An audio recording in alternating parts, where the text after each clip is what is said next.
Hey everybody, welcome back to Speak. There are only two assignments left, just assignment number 21 and assignment number 22. So there is not much time left for Melinda to get the help that she needs, for her to tell the story of what happens. Now we finally know the story, but it is time for her to tell somebody else so that she can get the help that she needs and so that Andy Evans can be taken care of course. He needs to be punished. He needs to be taken away from the school for sure and gotten away from all these people. Who else has he hurt? Who else will he hurt? So let's go. Now, Communications 101 is our first portion of this. There are four parts to this. You also have chat room, you have pruning, and you have prowling. You know the deal for assignment number 21. Please make sure you're getting all the assignment done. You are doing all the vocabulary. You're writing a couple of sentences. You are answering all questions correctly. And of course, you are doing the open-ended essays at the end. Of course, you only have to do one, but make sure you're giving plenty of details, both from your life and from the book. And if you can, link them together would be perfect. So let's go. Let's hope Melinda gets help. Communications 101. I'm on a roll. I'm rocking.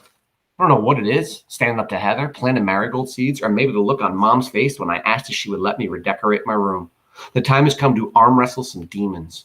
Too much sun after a Syracuse winter does strain things to your head, makes you feel strong even if you aren't. So this is interesting. She's almost subconsciously telling herself that she needs to fix herself. Look at this. The time has come to arm wrestle some demons. That's exactly what she needs to do. She needs to fight those demons within her, the problems within her. Too much sun after a Syracuse winter does strange things to your head, makes you feel strong even if you aren't. I must talk to Rachel.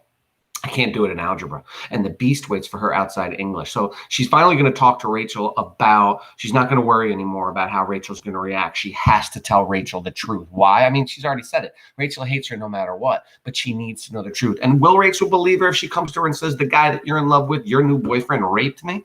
It's possible that she won't. It's possible that Rachel will get angry at her and call her jealous and a hater and all these different things. But even if that happens, at the very least, she would plant the seed in the back of Rachel's mind. Maybe there's something wrong with Andy. And then Rachel can start to look. Even if Rachel isn't looking on purpose, consciously looking for these signals or signs, maybe she'll start subconsciously looking and start watching Andy Evans. Let's see. I can't do it in algebra, and the beast waits for her outside English. But we have study hall at the same time. Bingo. I find her squinting at a book with small type in the library. She's too vain for glasses. I instruct my heart not to bolt down the hall and sit next to her. No nuclear bombs detonate. A good start. She looks at me with odd expression. I try on a smile, size medium. Hey, I say. She responds. No lip curling, no rude hand gestures. So far, so good. I look at the book she's copying word for word from. It's about France. Me. Homework? Rachel. Kind of. She taps her pencil on the table. I'm going to France this summer with the International Club. We have to do a report to prove we're serious. Me. That's great. I mean, you've always talked about traveling ever since we were kids. Remember we were in 4th grade and we read Heidi and we tried to melt cheese in your fireplace? We laugh a little too loudly. It's not really that funny, but we're both nervous. A librarian points his finger at us. Bad students. Bad students. No laughing. I look at her notes. They're lousy. A few facts about Paris decorated with an Eiffel Tower doodle, hearts, and the initials RB plus AE. GAC. Now, of course, we know RB is Rachel Bruin plus AE is Andy Evans. Me. So you're really going out with him, with Andy. I heard about the prom. Rachel grins honey slow. She stretches. Like the mention of his name wakes her muscles and makes her tummy jump. He's great, she says. He is just so awesome and gorgeous and yummy. She stops. She's talking to the village leper. Me. What are you going to do when he goes to college? Arg, an arrow to her soft spot. Yeah, remember that. He's a senior. She's a freshman. So, I mean, they're already at the end of the year now. They're getting close to prom, right? They're in 4th marking period. So are they going to date while he's in college? Like, will she go visit him on weekends? Does Andy Evans strike you as the type to be a one-girl guy, right? A serious person for anybody? Arg, an arrow to her soft spot. Clouds across the sun. I can't think about that. It hurts too much. He said he was going to get his parents to let him transfer back here. He could go to LaSalle or Syracuse. I'll wait for him. Give me a break. Me. You've been going out for like, what, 2 weeks? 3? A cold front. That's a really interesting question. She's making plans for her future with this guy, and she just pointed out, dude, you've been dating him for 2 or 3 weeks. Slow your roll, man. Slow down. A cold front blows across the library. She straightens up and snaps shut the cover of her notebook. Rachel, what do you want anyway? Before I can answer, the librarian pounces. We're welcome to continue our conversation in the principal's office, or we can stay and be quiet. Our choice. I take out my notebook and write to Rachel. It's nice to talk to you again. I'm sorry we couldn't be friends this year. I pass the notebook to her. She melts a bit around the edges and writes back. Yeah, I know. So who do you like? Now, that's very interesting that that's her first question. Apparently, Rachel, the only thing she thinks about, we know, look at, she's copying the French stuff word for word. So she's not a very good student. The only thing she thinks about is who she's dating and who other people are dating. That's how she defines herself and other people, which is just so whack. That's not the first question. Shouldn't be, who do you like? The first question should be, are you okay? How are you? What's going on? How's your family? How you feeling? No one really. My lab partner is kind of nice, but like a friend, not a boyfriend or anything. Rachel nods wisely. She's dating a senior. She's so beyond these freshman friend relationships. She's in charge again. Time for me to suck up. Are you still mad at me, all right? She doodles a quick lightning bolt. No, I guess not. It was a long time ago. She stops and draws a spiraling circle. I stand on the edge and wonder if I'm going to fall in. The party was a little wild, she continues, but it was dumb to call the cops. We could have just left. She slides the notebook over to me. I draw a spiraling circle in the opposite direction to Rachel's. I could leave it like this, stop in the middle of the highway. She's talking to me again. All I have to do is keep the dirt hidden and walk arm in arm with her into the sunset. So what she's saying is, I could be friends with her right now, but I can never talk to her about the rape. And I can't even talk about the rape because that's who she's dating right now. So I've got to, look at this, keep the dirt hidden and walk arm in arm with her into the sunset. In other words, keep what happened hidden completely. Don't tell anybody and let her continue to date this guy. Could you imagine how awful that would be to do, to allow somebody you like to date somebody that you know is evil just so that you can still be friends with them and have a friend? I don't think Melinda is like that. Let's see. All I have to do is keep the dirt hidden and walk arm in arm with her into the sunset. She reaches back to fix her hair scrunchie.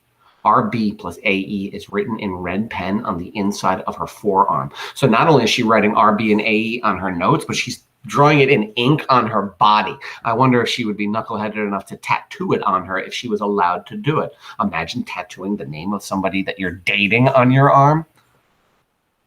Oh, different strokes for different folks, I guess. But the fact that Melinda now sees, because she was thinking for a second, should I? I don't think she ever would have. But now that she sees how serious she is, she's writing it in ink on her arm. I think now she's going to come out and say the truth. Breathe in. 1, 2, 3. Breathe out. 1, 2, 3. I forced my hand to relax. I didn't call the cops to break up the party, all right. I called. I put the pencil down. I pick it up again. Then because some guy raped me. Under the trees. I didn't know what to do. She watches as I carve out the words. She leans closer to me. I write more. I was stupid and drunk and I didn't know what was happening. And then he hurt. I scribble that out. He raped me. When the police came, everyone was screaming and I was just too scared. So I cut through some backyards and walked home. Okay. How does Rachel react to this information? And based upon how Melinda acted that night and since, think about it in your heart. Do you know it's true? It seems too real, right? It seems that everything is pointing to, yes, this is true. And by the way, why would she lie about something like this? What good would her to do that, right? None. There's no point in lying about this. So how does Rachel react? I push the notebook back to her. She stares at the words. She pulls her chair around to the side of my table. Oh my God, I am so sorry, she writes. Why didn't you tell me? I couldn't tell anybody. Does your mom know? Shake my head. Tears pop up from some hidden spring. Damn. I sniff and wipe my eyes on my sleeve. Did you get pregnant? Did he have a disease? Oh my God. Are you okay? No, I don't think so. Yes, I'm okay. Well, kinda. Rachel writes in a heavy, fast hand. Who did it? I turn the page. Andy Evans. Liar! She stumbles out of her chair and grabs her books off the table.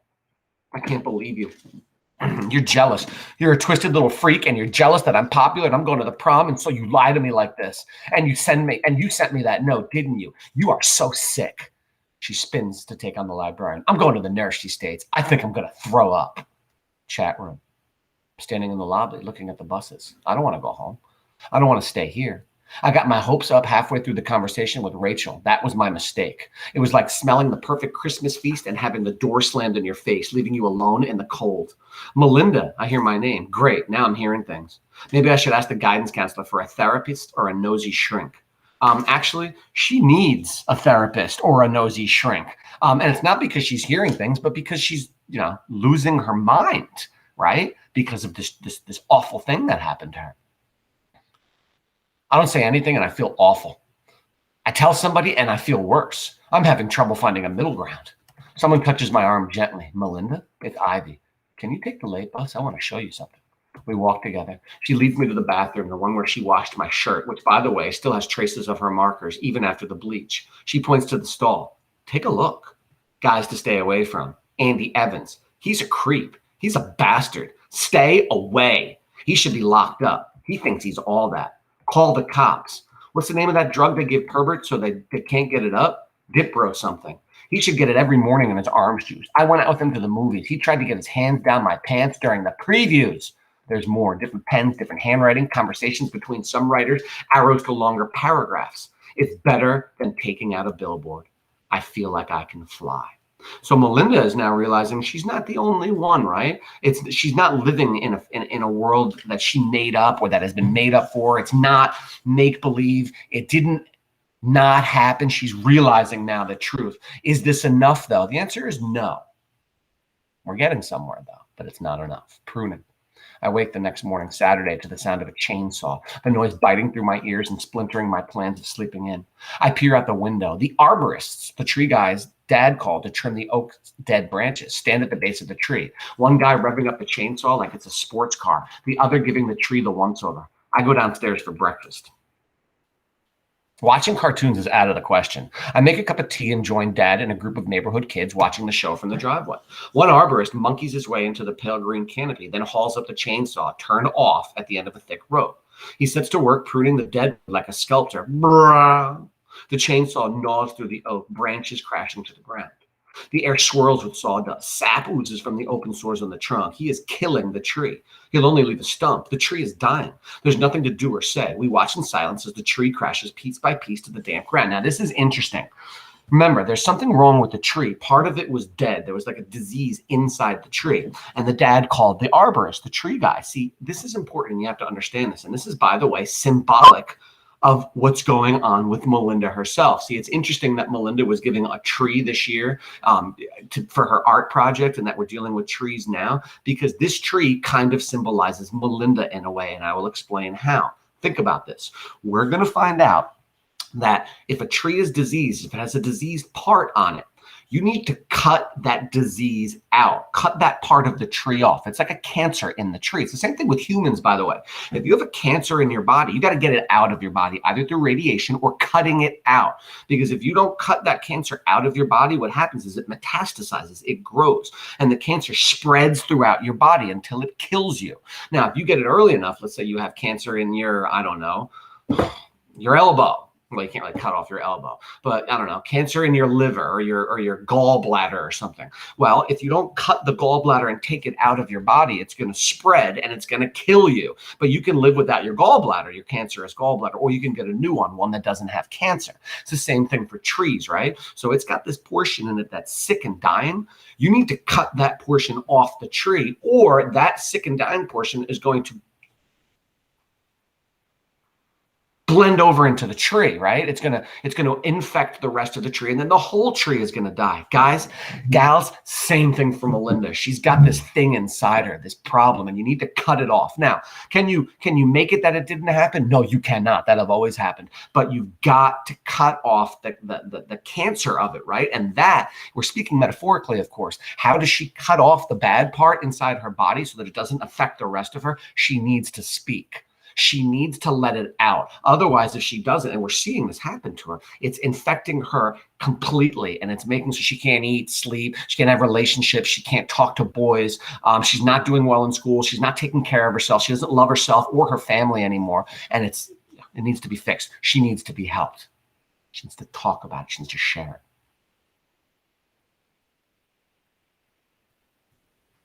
it. The chainsaw murderer swings down with a grin. He doesn't even care. A little kid asks my father why that man is chopping down the tree.